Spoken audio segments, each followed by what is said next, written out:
এই ১০ বছরে গরুর গোস্ত কিনা তো দূরের কথা, মাথায়ও আসে নাই। কারণ সাধারণ যেই সবজি, আলু, পেঁয়াজের বাজারগুলো এগুলোরই এত বেশি অভাব ছিল আমার পরিবারে। তখন গরুর গোস্ত তো একদমই মাথায় আসারই কথা না। যাই হোক, তবে একটা সময় কিন্তু সপ্তাহে ৪-৫ দিনও গরুর গোস্ত খাওয়া হয়েছিল। তখন বাবা ছিলেন সেজন্য। হঠাৎ করে যখন আমাদের পরিস্থিতি খুব খারাপের পর্যায়ে পড়ে যায়, আমরা যখন খুব অভাবে পড়ে যাই, ঠিক তখন কিন্তু আমাদের এত বড়লোকস যে আত্মীয়স্বজনরা ছিলেন তারা হুট করেই লাপাত্তা হয়ে গেছে। তারপরেও তাদের প্রতি আসলে অভিযোগ নাই। বাবা থাকতে আমাদের ঘরটা একদম আনন্দমোহর, ঈদের মতো আনন্দিত থাকতো সবসময়।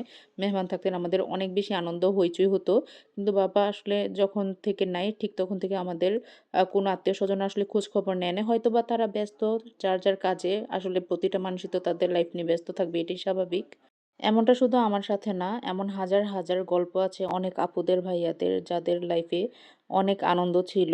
কিন্তু একটা সময় কোনো আত্মীয়স্বজন আর খোঁজ খবরও নেয় নাই। আসলে সুখের সময় অনেক মানুষ পাওয়া গেলেও দুঃখের সময় খুব কম মানুষই পাওয়া যায়। আর এই সুখের সময়ের চেয়ে দুঃখের সময় যে মানুষগুলো আমাদের পাশে থাকে তারাই কিন্তু আমাদের সবচেয়ে কাছের এবং সবচেয়ে আপন হয়ে থাকে।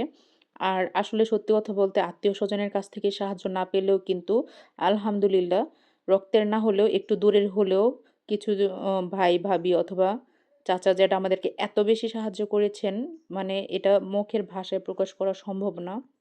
আল্লাহ তাদের সবাইকে অনেক বেশি ভালো রাখুন।